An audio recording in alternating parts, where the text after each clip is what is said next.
Ooh, I was so thirsty. Let me take another sip.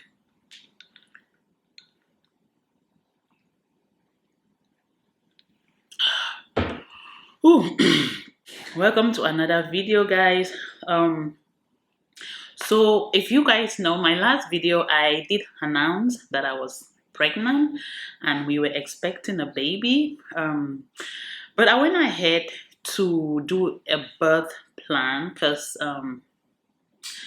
with my past, burden experience and everything going on and COVID and all of that. And with also my exposure like to medical field and all of that, I kind of felt like my third pregnancy was going to be kind of special because I am more open to so many things.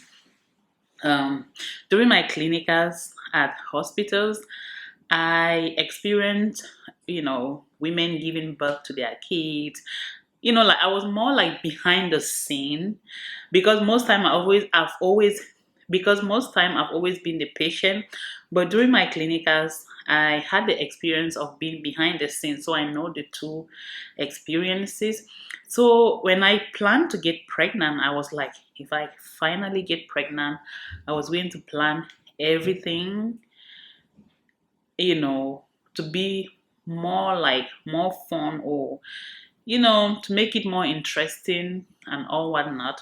So when I find out when I found out I was pregnant, I decided I was going to do a birth plan. And if you can tell by the title, yes, I'm going to be telling you guys about my birth plan. Because baby will be here soon. I still have months to go, but it's getting closer. So I have talked to my doctors, to my OBGYN group about my birth plan, what I want during my baby delivery and my hospital stay and all of that.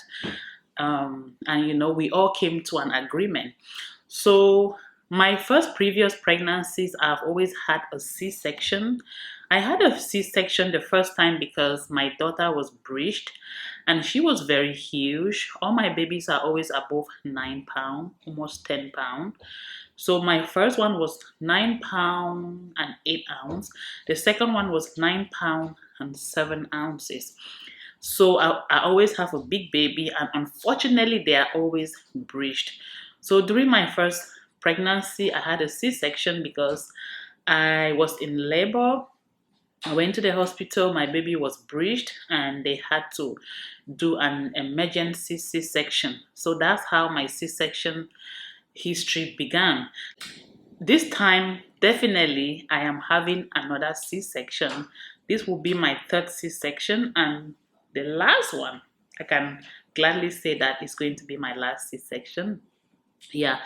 So when I got pregnant, I knew already that I was going to have cesarean section. So I kind of was already planning how I wanted things to go in my head. All I needed was to bring it up to my doctor when the time was approaching. So I finally brought it to my doctor and I wrote everything down that we kind of discussed that I want for my that I want during my childbirth at the hospital. So the first thing is that I told my doctor that because some C sections, because I'm doing two procedures, I'm going to tell you guys about the other one in another video. Because I'm doing two procedures, I had the option of either a general anesthesia or a regional one, and I opted out for the regional anesthesia because I want to be aware of what is going on. I want to experience the birth of my child. I want to know like everything there. I don't just want to go, they knock me out, and then when I wake up, my baby is here. No, I want to go through the whole journey with the nurses, with the doctors. I want to hear everything that will be said in the room. I just want to be there. So I opted out for a regional anesthesia, which means that I'm going to be numbed only from my, I think from my waist down. I'm going to be numbed. Yeah, so I want to know everything. I want to know how many times. I want to know how long it would take. I want to hear the first cry of my baby. So that is one thing I discussed with my doctor and we all agreed on. And the second thing is, guys, again, during my clinical, I experienced two cesarean births. I was actually there. I assisted in the operating room. They operated the patient, they took out the baby, so I saw everything. And guys, it can be very nerve-wracking. It can be very nerve-wracking if you are in that operating room with no one, like no family member. And because of COVID, a lot of things have changed. So I requested from my doctor that I cannot be in that operating room by myself. At least I need to have at least one person with me.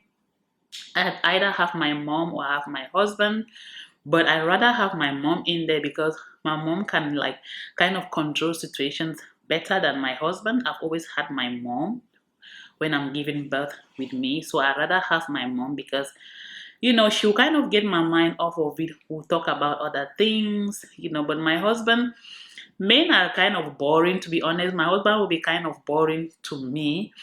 And so I rather my mom be there with me. He can see the baby after. So this is not something new. And this is something actually that I talked with him and we both agree that my mom should be there with me. I feel like I'll be more comfortable with my mom being there. Yes, so with the COVID and because the way things are going, they said yes, that only one person, of course, my mom will be there with me because yeah, that's what I wanted. I think it's all about me. Yeah, so I'm going to be in with my mom. So that's one thing that we discussed about. Another thing that I felt like I did not get to do with my first and my second was skin to skin. Like immediately after birth, I'm just hoping everything goes fine. And I requested that I want to do skin to skin with my child. Immediately the child comes out while they are still stitching me because it kind of takes time, to stitch you up back when the baby is out. I believe it takes you like maybe from an hour upward before you are stitched properly and ready to be taken to your recovery room. Immediately my child is born, they have done their assessment and all of that, and everything is fine. I want to start doing skin to skin with my child while I'm still on the operating table and they are sewing me up. Yeah, I want to bond with my child, and the doctor said as long as everything goes fine, that is not a problem. Yeah, so that's one thing I want. And the most important thing that I wanted to make sure that it is acceptable because because of this COVID, so many things have changed. One thing I really wanted was that I want to record my birth experience. I have never recorded my birth experience before, but I feel like I want to record this one, not for a particular reason, but I just feel like I'm more exposed now. And I want to record and see everything so that maybe one day in the future I'm like, how did I give birth to my kids? And I can watch and see how everything was being done. Yeah, so I wanted to make sure that recording was allowed and my mom will be the person helping me to record. I haven't asked her yet, but I know she would not say no. Yeah, so I'm going to try to record everything, not everything, but whatever is allowed to be recorded, I'm going to record it. And my doctor said definitely that was a yes. Then the hospital that I was supposed to give birth at, because I'm having two procedures again, I'll tell you guys in another video. The hospital I was supposed to give birth at, I will no longer be giving birth because they said they are not that equipped to handle the kind of operations that I am planning on having because it's a Catholic hospital. So they are not that they are not that they are not well equipped, but it is a faith-based hospital and there are certain procedures that they said they cannot do. So I had to go to another hospital, which is not a problem, but it's a little bit far. It's about 45 to an hour drive. That's fine. And yeah, so I'm not going to be giving birth at the previously planned hospital that I was supposed to give birth at. I'm going to give birth in the other hospital. And because I don't know about the new hospitals procedures and their rules and their all whatnot, I wanted to make sure that after I get out from the operating room to the recovery room, my husband was able to come and see the baby, because other hospitals, they allow only one visitor for your whole stay, which means since my mom started with me, she was gonna end up with me as the only visitor. And I wanted to make sure that it was okay, because my mom is not going to be there 24/7. I feel like if I'm able to walk around, my mom can go home, kind of relax or do other things. And then my husband can come and see the baby and spend time with us and all of that. Yeah, so I just wanted to make sure that it was okay that my husband can come and see the baby and spend time with me. But that was a yes. The only thing is, the siblings will not be able to see their little ones because they are underage. They don't accept visitors younger than 13. So that's the only thing that I was kind of like, okay. They will have to wait for 3 days to see the baby and touch the baby. But yeah, so that's one thing that I wanted, that my husband should be able to come in at any time that he wants to come and go back. And that was all agreed on. That thing was my recovery time. They said give or take 2 to 3 days. But my last cesarean birth, I think I was out of the hospital for on the fourth day, just because they couldn't let me go. I didn't have any medical reasons, but they just wanted to make sure that I was okay.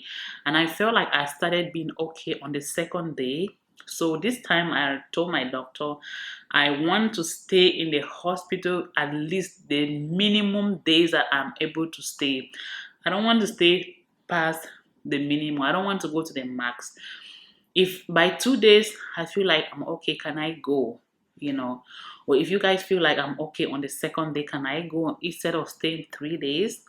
I want to really minimize and cut down my hospital stay, which I'm just hoping. You never know, but I'm hoping for the best. I'm just hoping that, nothing happens, baby comes out healthy, mom will recover faster and all of that, so that I can come home, because there's no place like home, and you don't want to carry infection and all of that. Yes, so I spoke to my doctor about that, and everything was, we have all put that in my birth plan. So I think that is how I'm planning on my birth plan to go. I want to feel like, even though I'm the patient, and even though I'm the patient, I want to feel like I am also in control of everything that is going on. I want to be involved in everything. So that is why I wanted to put a birth plan, we so that I and the doctors and the nurses, we can all work together to make it, a very successful one. I don't just want to go there and whatever they tell me, I said is okay and all of that. I want to be involved in everything. So that is why I decided to kind of sit down and create this birth plan, so that I know what is going on, I know what is expected. Because with C-section, it is a scary experience. I'm not gonna lie, it is very scary. And if you don't know what is going on, it can be very traumatizing. I want to be there. I want to experience it. I want to see it. I want to touch it.